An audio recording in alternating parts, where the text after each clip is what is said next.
Bravo, monsieur Lam, très très belle arrivée. Oui, c'est réglé comme du papier à musique, comme on dit. On a répété. Pardonnez-moi, Isabelle et Marie, mais c'est avec Philippe qu'on va commencer. Pourquoi? Parce que ça fait des semaines et des semaines que ça dure.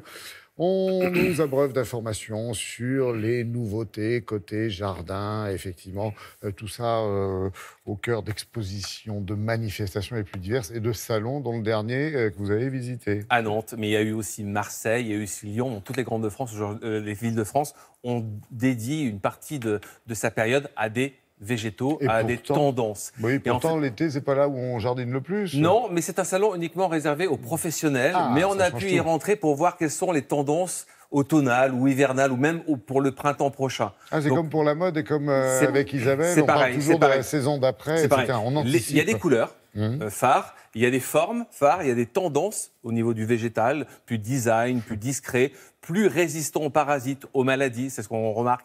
Et aussi, le synthétique revient de plus en plus au jardin. La fleur artificielle, le gazon synthétique, des choses plus permanentes dans le jardin qui exigent moins d'entretien. Oui, le végétal... Moins d'eau, moins d'entretien en général, en tout cas moins d'attaques parasitaires. On veut un jardin plus facile, plus responsable et parfois, bien sûr, on va prendre des matières synthétiques et artificielles, mais qui imitent parfaitement le naturel. Alors je vous propose de faire un petit tour d'horizon, de voir un peu les tendances pour cet automne. Les tendances végétales et déco pour cet automne seront nombreuses. On se dirige vers le virtuel, l'esthétisme et la biodiversité. La grande idée, être moins déçu au jardin et proposer des innovations pour les petites surfaces. On a des gammes de plantes, des nouveaux végétaux, des nouveaux cultivars, des nouvelles variétés qui ont été aussi développées par les entreprises. Tendance aussi sur tout ce qui est curiosité pour intéresser le grand public aux végétaux, leur montrer des nouvelles choses qui vont permettre aussi d'avoir un jardin un peu plus distingué.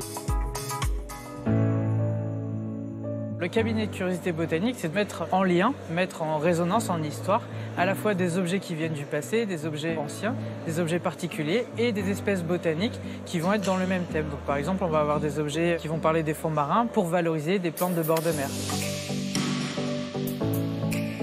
On va trouver un cabinet entomologique qui va valoriser les papillons pour vendre l'orchidée papillon. Et la star des papillons, c'est le morpho bleu.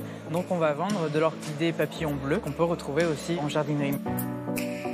On observe un boom dans les plantes dites synthétiques. Elles se travaillent comme la fleur fraîche et s'installent dans tous les intérieurs. Les formes et les couleurs aujourd'hui sont surprenantes.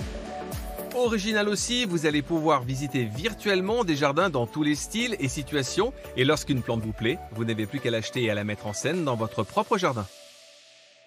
L'olivier est l'une des plantes les plus vendues en jardinerie. Voici une toute nouvelle variété pour les amateurs de taupières.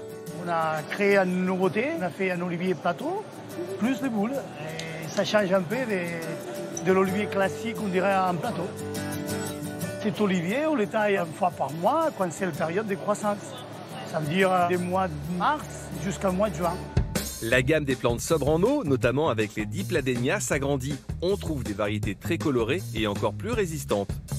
Mention très bien pour ce nouvel arbre à papillons qui ne se ressème pas et en plus est très florifère. Et juste prix mérité pour ce nouveau rosier tricolore et grimpant. Et pour la fleur coupée alors ? Les tendances qu'on présente, c'est les tendances à venir et les tendances actuelles. Le côté un petit peu romantique, cosy, les couleurs très tendres, pastel. Et après, les couleurs or, un peu cabinet de curiosité, avec les peaux de bête. La fleur devient vraiment un objet déco. Petit clin d'œil à la caravane de Nantes qui met en valeur les producteurs nantais à travers leur plus belle collection horticole. Il y a des sujets comme ça où tout le monde se met à parler, à donner son avis. Donc là, forcément, on parlait jardin avec Philippe. Et ces dames ont des idées. On va demander quand même à Philippe quelle est la plante tendance là, pour l'été. La plante tendance pour l'été, c'est le Dipladenia, grand carton du Dipladenia. C'est une petite plante qui fait une forme de trompette de toutes les couleurs, qui résiste à la sécheresse, qui résiste à l'ensoleillement vraiment fort. Donc ça, en balconnière, ça tient très très bien.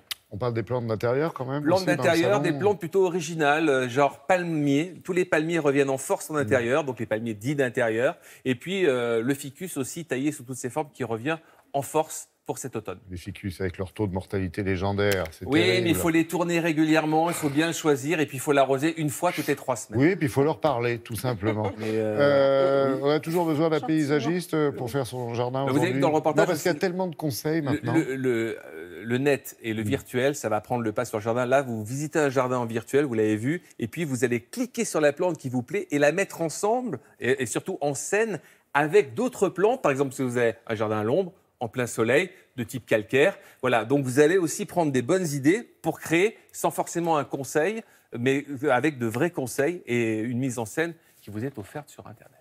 Merci, monsieur.